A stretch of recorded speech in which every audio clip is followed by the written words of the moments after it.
तो दोस्तों चलिए एक बार फिर से हम आपके लिए लेकर आए देश और दुनिया की ताजा बड़ी खबरें। फटाफट एक एक कर सभी खबरों को आज आपको विस्तार से बताएंगे, तो वीडियो को आप अंत तक जरूर देखें। पहली खबर में आपको बताएंगे भारी सुरक्षा के बीच प्रयागराज में दफनाया गया असद अहमद, पिता अतीक अहमद नहीं हो सके शामिल। वहीं दोस्तों अगली खबर में आपको बताएंगे फारूक अब्दुल्ला का कश्मीर के हालात को लेकर मोदी पर हमला, कहा जब सब नॉर्मल तो जामिया मस्जिद में नमाज की अनुमति क्यों नहीं देती मोदी सरकार। वही दोस्तों आपको बताएंगे दिल्ली शराब घोटाले में मनीष सिसोदिया के बाद जब केजरीवाल को समन, सीबीआई ने 16 अप्रैल को पूछताछ के लिए बुलाया। दिल्ली के सीएम केजरीवाल की भी हो सकती है गिरफ्तारी। वहीं दोस्तों अगली खबर में आपको बताएंगे अमित शाह का बड़ा दावा, लोकसभा चुनाव 2024 में 300 से ज्यादा सीटों के साथ मोदी जी तीसरी बार बनेंगे देश के प्रधानमंत्री। वहीं दोस्तों आपको बताएंगे अंबेडकर को याद करते हुए सोनिया गांधी का मोदी पर हमला, कहा जो भारतीयों को बांट रहे हैं वे हैं असली देशद्रोही। वहीं दोस्तों अगली खबर में आपको बताएंगे लोकसभा चुनाव 2024 के लिए नीतीश कुमार का बड़ा ऐलान, कहा भाजपा से लड़ने के लिए हम पूरी तरीके से हैं तैयार। तो दोस्तों सभी खबरों को एक एक कर विस्तार से आपको बताएंगे, तो वीडियो को आप अंत तक जरूर देखें और कमेंट बॉक्स में हमें जरूर बताएं कि आप हमारी वीडियो को कहां से देख रहे हैं। इसी के साथ पढ़ी मंडल की भारी सुरक्षा के बीच प्रयागराज में दफनाया गया असद अहमद, पिता अतीक अहमद नहीं हो सके शामिल। 64 पदे गैंगस्टर से राजनेता बने अतीक अहमद के 19 वर्षीय बेटे असद अहमद के सबको उत्तर प्रदेश के प्रयागराज में कसारी मसारी कब्रिस्तान में शनिवार को दफनाया गया। उसके और उसके सहयोगी गुलाम हसन दोनों के 2 दिन बाद उमेश पाल हत्याकांड में शामिल होने के आरोप में झांसी में यूपी स्पेशल टास्क फोर्स ने इनकाउंटर में इन दोनों को मार गिराया था। बड़ी अपडेट निकल के सामने पुलिस आयुक्त आकाश कुलहरी ने कहा कि असद के सबको सीधे कसारी मसारी कब्रिस्तान लाने का फैसला परिवार का था।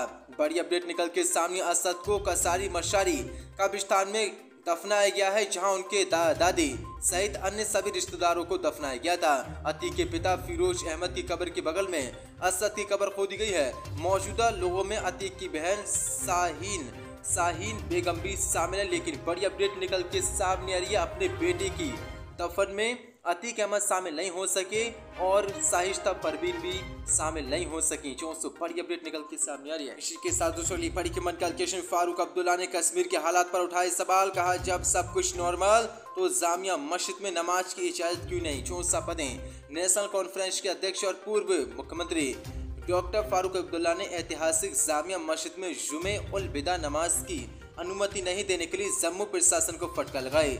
दरगाह हजरत बल में शुक्रवार की नमाज में शामिल हुए डॉक्टर फारूक अब्दुल्ला ने नमाज के बाद मीडिया से कहा कि स्थिति सामान्य होने पर सरकार को नमाज की अनुमति देनी चाहिए। उन्होंने कहा कि लगातार जम्मू कश्मीर में हालात खराब थे, लेकिन अब नॉर्मल हैं, तो जामिया मस्जिद में नमाज की अनुमति जम्मू कश्मीर का प्रशासन और मोदी सरकार क्यों नहीं देती है। दरअसल आपको बता दें अलविदा यानी कि जुमे के दिन को बीजेपी सरकार ने जम्मू प्रशासन ने जामिया मस्जिद में जम्मू कश्मीर के नमाज पढ़ने की अनुमति नहीं दी है, इस पर बैन लगा दिया। इसी को लेकर फारूक अब्दुल्ला ने यह हमला बोला है। इसी के साथ पढ़ी की मंडल के श्री मनीष सिसोदिया के बाद अब दिल्ली शराब घोटाले में सीएम केजरीवाल को सीबीआई ने भेजा समन, 16 अप्रैल को पूछताछ के लिए बुलाया।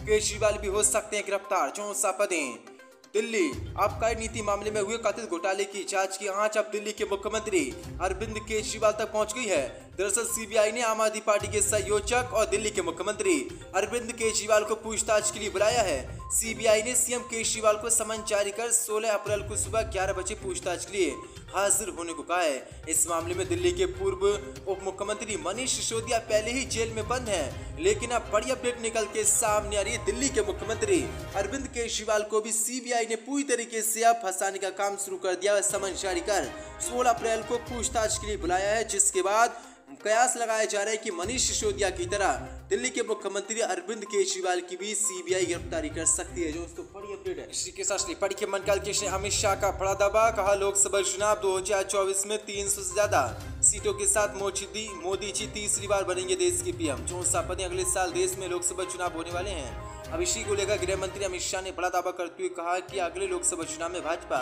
300 से अधिक सीटें जीतेगी और नरेंद्र मोदी तीसरी बार देश के प्रधानमंत्री बनेंगे। दरअसल केंद्रीय गृह मंत्री अमित शाह सोमवार को पूर्वांचल के 2 दिवसीय दौरे पर पहुंचे थे। इस दौरान अमित शाह ने लोकसभा चुनाव 2024 को लेकर बड़ा दावा किया।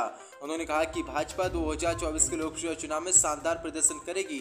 असम की 14 में से 12 सीटें भाजपा जीतेगी।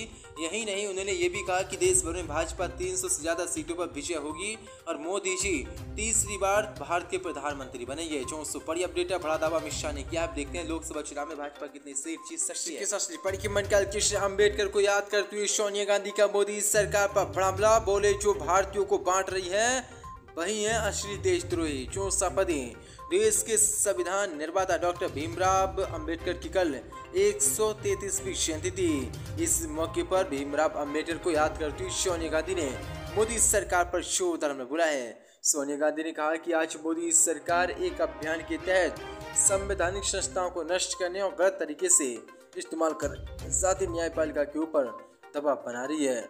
14 अप्रैल को डॉक्टर भीमराव अंबेडकर की जयंती पर टेलीग्राफ में लिखे एक लेख में सोनिया गांधी ने कहा कि आज बाबा साहब की विरासत का सम्मान करते हुए हमें उनकी दूरदर्शी चेतावनी को याद रखना चाहिए कि संविधान की सफलता उन लोगों के आचरण पर निर्भर करती है जिन्हें शासन करने का कर्तव्य सौंपा गया है। आज स्वतंत्रता, समानता, बंधुत्व और न्याय की नींव को कमजोर किया जा रहा है। अखिलेश यादव के बाद सोनिया गांधी ने मोदी सरकार को घेरते हुए कहा कि देश में लोगों के अधिकारों की रक्षा नहीं हो रही है।